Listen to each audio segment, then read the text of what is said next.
അപ്പോൾ വണ്ടി പ്രാന്തന്മാരാണ് നിങ്ങളെങ്കിൽ ഈ വീഡിയോ ജസ്റ്റ് സ്ക്രോൾ ചെയ്ത് പോവാണ്ട് ഒന്ന് കണ്ടു നോക്കണേ. ഇപ്പം നിങ്ങൾ സ്ക്രീനിൽ കാണുന്ന ഒരു സാധനം ഉണ്ടല്ലോ, ഇതെന്താ സാധനം എന്ന് പറയാൻ പറ്റുമോ? വണ്ടിയായിട്ട് ബന്ധമുള്ള ആൾക്കാർക്കാണെങ്കിൽ പറയാൻ പറ്റും, അല്ലാത്തവർക്ക് പറയാൻ പറ്റില്ല എന്നാണ് എൻ്റെ ഒരു വിശ്വാസം. അപ്പോൾ ഇന്നിവിടെ ഒരു ബുള്ളറ്റ് സെറ്റാക്കുന്നതാണ്. അപ്പോൾ ബുള്ളറ്റിൻ്റെ മെയിനായിട്ടുള്ള ബോഡി പാർട്സാണ് ഇത്. അപ്പോൾ വണ്ടിയായിട്ട് ഒരു ബന്ധമില്ലാത്തൊരു കുടുംബത്തിൽ നിന്നാണ് ഞാൻ വന്നിട്ടുള്ളത്. അപ്പോൾ ഇവിടെ വന്നിട്ടാണ് ഞാൻ ഇങ്ങനെ അതിൻ്റെ ഉള്ളിലുള്ള സംഭവങ്ങളും എല്ലാം കാണുന്നത്. അപ്പോൾ ശാസ്ത്രീയമായ രീതിയിട്ട് പറഞ്ഞു തരാനൊന്നും പറ്റില്ലെങ്കിലും എനിക്കറിയാവുന്ന പോലെ ചെറിയ രീതിയിലൊക്കെ ഞാൻ പറഞ്ഞുതരാം. അപ്പോൾ ഇതാണ് അതിൻ്റെ മെയിനായിട്ടുള്ള പാർട്സ്. അപ്പോൾ ഇതിൻ്റെ മേലെയാണ് ഇനി ബുള്ളറ്റിൻ്റെ എല്ലാ സംഭവങ്ങളും വരുന്നത്. എല്ലാ സെറ്റിങ്സും അതിൻ്റെ മേലെയാണ്. അപ്പോൾ ശ്രീയുടനാണെങ്കിൽ ഭയങ്കര ഹാപ്പി ആയിട്ടുണ്ട്. അവനാണെങ്കിൽ ഇങ്ങനത്തെ സംഭവങ്ങളൊക്കെ ഭയങ്കര ഇഷ്ടമാണ്. കുറേ ആളുകളും പിന്നെ മുറ്റത്ത് ഇങ്ങനെ കുറേ നിറച്ച് സംഭവങ്ങളും.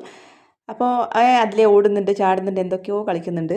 അപ്പോൾ ഷോപ്പിൽ പണിയെടുക്കുന്ന 2-3 ആൾക്കാരും കൂടി ഉണ്ട്. അപ്പോൾ അവരുടെ സഹായത്തോടു കൂടിയാണ് എൻജിൻ അതിൻ്റെ മേലെ കയറ്റാൻ പറ്റുള്ളൂ.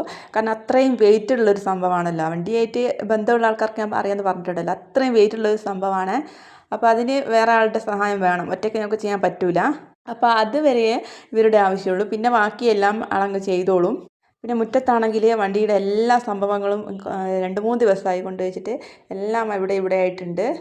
പിന്നെ രാത്രി ആയതുകൊണ്ട് തന്നെ വെളിച്ചത്തിന് നല്ല പ്രശ്നമുണ്ട്. അപ്പോൾ വേറെ വിറക്ക് വലിച്ച് ബൾബൊക്കെ ഇട്ടെങ്കിലും വെളിച്ചം ഒരു പ്രശ്നം തന്നെയായിരുന്നു. അപ്പോൾ അത് നിങ്ങൾക്ക് ഈ വീഡിയോ കാണുമ്പോൾ തന്നെ മനസ്സിലാകുന്നുണ്ടാവും. അപ്പോൾ ഷോപ്പിലുള്ള പിള്ളേരും കൂടി ഉള്ളത് കൊണ്ട് ഞങ്ങൾ അവർക്കൊക്കെ ഫുഡൊക്കെ റെഡി ആക്കിയിട്ടുണ്ടായിരുന്നു. നല്ല കപ്പയും ചിക്കനൊക്കെ ആക്കിയിട്ടുണ്ടായിരുന്നു. അതൊക്കെ വീഡിയോ എടുക്കാൻ പറ്റിയിട്ടുണ്ടായിരുന്നില്ല.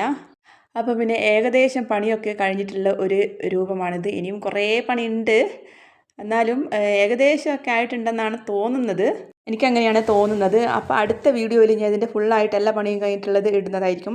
അപ്പോൾ അടുത്ത വീഡിയോയിലൂടെ കാണാം. ബായ്.